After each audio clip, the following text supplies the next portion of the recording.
Settle हो जाते। आप बताइए, एक भी बागवान ऐसा बता दीजिए जिसकी भारी बारिश में सड़क के अवरोध के कारण उसका सेब मंडियों में भी न पहुंचा हो। हमने सारे सेब का एक एक दाना मंडियों तक पहुंचाया। ये सरकार की कर्तव्य व्यवस्था है। उसके बाद सेब के समर्थन मूल्य के लिए मेरे से रोहित जी, नंदलाल जी, बरागटा जी सब मिले। हर बार 50 पैसे बढ़ा दिए जाते थे और हमने कहा 50 पैसे नहीं, आपदा के समय किसी का सेब अगर थोड़ा कहीं सड़ गया है, दागी हो गया, नुकसान हो गया, हमने ऐतिहासिक वृद्धि की और 1.5 रुपया सेब का समर्थन मूल्य बढ़ाया, जो 10.5 से हमने 12 दे दिया। आपदा प्रभावित परिवारों को बसाने की बात थी। अभी बसते रहते परिवार, चला रहता अगर हम गौर ना करते, हम ना करते, कुछ ना करते तो बोलते कि 5,000 पटवारी दे के आ जाता। हम चैन की नींद नहीं सोए, दिन रात मंत्रिमंडल के सदस्यों से बैठकर बात करते रहे। दिल्ली गया मैं, देश के प्रधानमंत्री से मिला, देश के गृह मंत्री से मिला, देश के वित्त मंत्री से मिला कि हमारे प्रदेश में आजादी के बाद इतिहास की सबसे बड़ी त्रासदी आई है, इसमें आप मदद कीजिए। कोई मदद हमें किसी से नहीं मिली। फिर हमने फैसला किया कि हम अपना जो बजट है उसमें थोड़ी कटौती करेंगे, पर जिस परिवार का घर चाहे वो आंशिक रूप से टूटा हुआ है या पूर्ण तरह क्षतिग्रस्त हुआ है, बड़ी मुश्किल से हिमाचल के लोग एक एक घर बनाते हैं, उस परिवार को पूरी मदद की जाएगी। और इसलिए हमने आपदा राहत 5 साल बाद आती है, 5 साल बाद जाती है। क्या हम रूटीन सरकार चलाएं कि 5 साल उनकी तरह आए और 5 साल उनकी तरह चले जाएं? अगर हम अपने युवाओं का भविष्य उज्जवल करना चाहते हैं और हिमाचल प्रदेश के युवा लोगों को अगर हम रोजगार देना चाहते हैं तो आज फैसला करने का समय है। अगर हम युवाओं के भविष्य को सुरक्षित करना चाहते हैं तो हमें फैसले करने होंगे। मैं ये बात इसलिए कह रहा हूं कि हम अपनी अर्थव्यवस्था में थोड़े कड़े फैसले करना चाहते हैं, थोड़े और फैसलों से हिमाचल प्रदेश को आत्मनिर्भर बनाना चाहते हैं। पिछली प्रदेश सरकार ने हिमाचल के इंटरेस्ट को बेच दिया।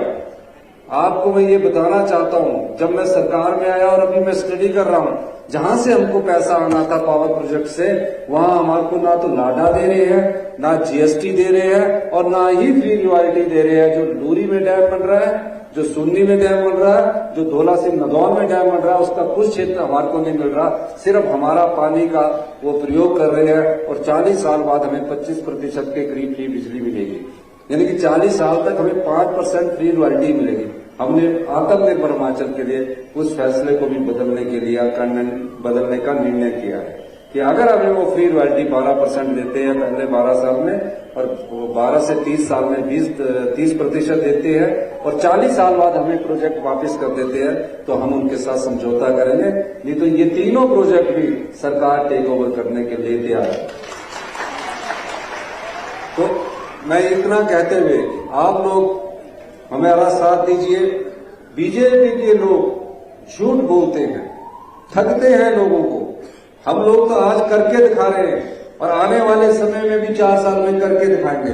कितना स्कूलों को नुकसान हो गया है, उसको नुकसान बनवाने के लिए भी हमें पैसे की जरूरत है।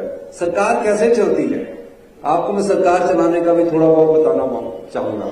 अगर आपके पास महीने की आय 10,000 रुपया है, किसी की भी, चाहे वो सरकारी कर्मचारी है, बागवानी है, उसी तरह सरकार की भी आय होती है। अगर 10,000 रुपया है, आप 10,000 रुपया खर्च करते हैं बच्चे को पढ़ाई के लिए, दूध के लिए, अपने खर्चों के लिए, और हमारी अगर आय 100 रुपया है और हम 170 रुपया हर साल खर्च करते हैं, तो 70 रुपया हम कैसे करते हैं, घर वाले भी कैसे करेंगे, कर्ज उठा के, किसी से उधार मांगकर। उसी तरह हम 70 रुपया अभी तक कर्ज उठा रहे हैं और अगले 2 साल तक और उठाने की जरूरत है, क्योंकि हिमाचल की अर्थव्यवस्था तब तक ठीक पर नहीं आ सकती, क्योंकि हमें कर्जा चुकाने के लिए 6,000 करोड़ रुपया बैंकों को देना पड़ता है।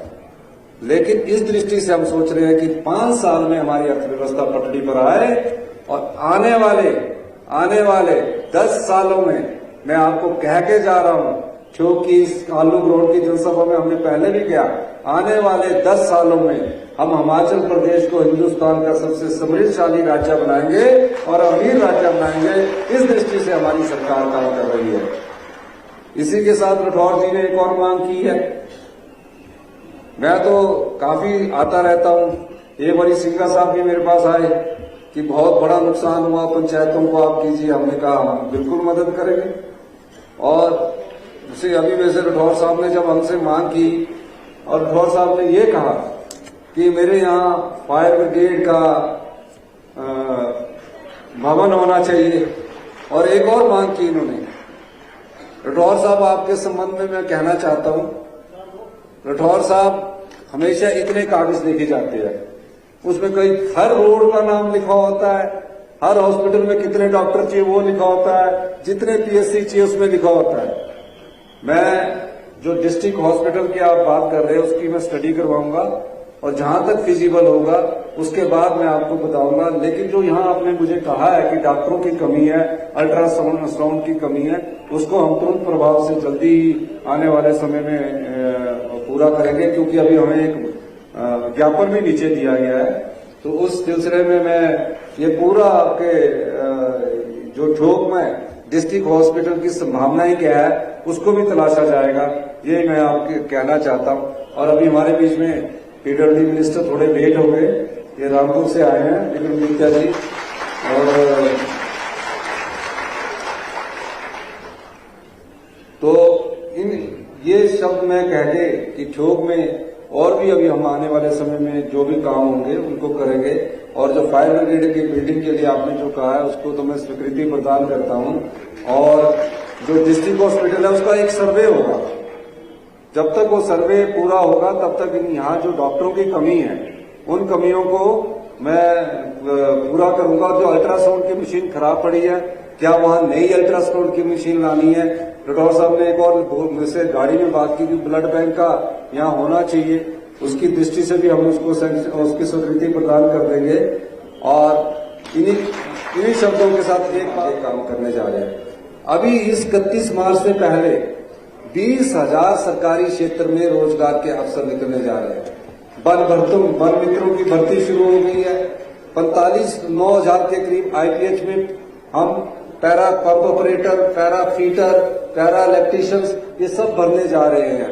6550 लोग TGT non medical batch wise भर्ती स्टार्ट हो चुकी है, और अब कंपटीशंस की भी तैयारी होने लगी है। 984 पटवारी हम भरने जा रहे हैं।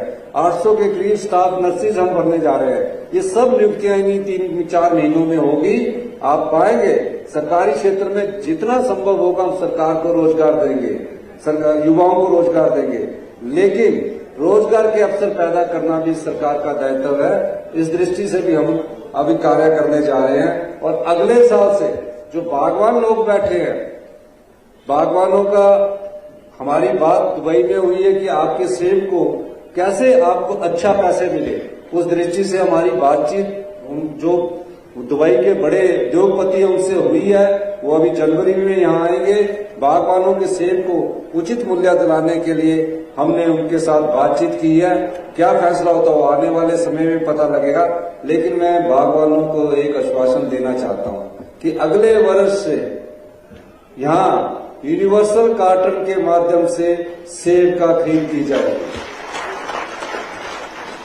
क्योंकि मैं जानता हूँ 20 किलो की पेटी में आप 22 किलो सेब भरते हैं, 23 किलो सेब भरते हैं। जल्दी होता है, पैसा लेना होता है कि हमको जल्दी से जल्दी पैसा मिले। उस यूनिवर्सल कार्टन के माध्यम से 20 किलो की पेटी में 20 किलो सेब आएगा, 22 किलो सेब नहीं आएगा। इस दृष्टि से भी हमारी सरकार ने फैसला किया है। और आप देखेंगे कि जल्दी आपको पराला वाली जो मंडी है उसमें जो और थोड़ा बहुत काम हो रहा है, जून तक मैंने जो सीए स्टोर है पराला का उसको पूरा करने की बात की है। एक सड़क को चौड़ा करने की बात की है, उसमें 8-10 करोड़ रुपया और लगेगा, उसको भी चौड़ा करने की बात की है। जून तक मैंने उन्हें समय दिया है। आज ही मैंने फैसला किया कि जून तक उस रोड को भी पक्का कर दिया जाएगा। और वहीं से यशवंत नगर जो कुमारहट्टी रोड है, छैला कुमारहट्टी रोड है, उसको सीआरएफ में डालने की भी हमने भारत सरकार से अनुरोध किया है। तो इन्हीं शब्दों के साथ कि आप लोगों का प्यार हमेशा कांग्रेस पार्टी के साथ बना रहे। और कांग्रेस पार्टी ही आम आदमी की पार्टी है, गरीब आदमी की पार्टी है, किसान की पार्टी है, बागवान की पार्टी है, युवाओं को रोजगार देने वाली पार्टी और महिलाओं का सम्मान करने वाली पार्टी है। ये एक साल में आप अंदाजा लगाइए, क्या आपदा राहत एक साल में मिलती थी? पटवारी के चक्कर काटते थे, 5,000 रुपया मिलता था चक्कर काटने के बाद, आज सीधे आपके घरों में जा रही है। और एक और मैं बात बताऊं, अभी हमने राजस्व अदालत लगाई। राजस्व अदालत में जो इंतकाल आपके 4-4, 5-5 साल से फंसे हुए थे, आप पटवारियों के पीछे घूमते रहते थे।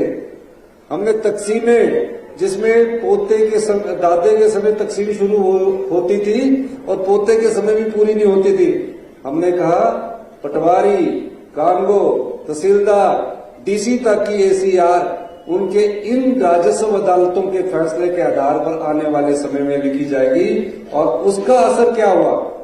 अभी 2 महीने में 45,000 के करीब इंतकाल हो चुके हैं। 45,000 के। पहले पटवारी के पीछे आप घूमते थे, अब पटवारी आपके पीछे घूम रहा कि आप आइए और अपना इंतकाल करवाइए। और अभी तकसीम है, पार्टीशन है, उसके लिए भी हम कानून में परिवर्तन कर रहे हैं ताकि आम आदमी को, गरीब आदमी को कोई ना तंग कर सके, उसको सम्मान पूर्वक वो चाहता है, वो सोचता है, उस ढंग से उसे ये चीज मिल सके।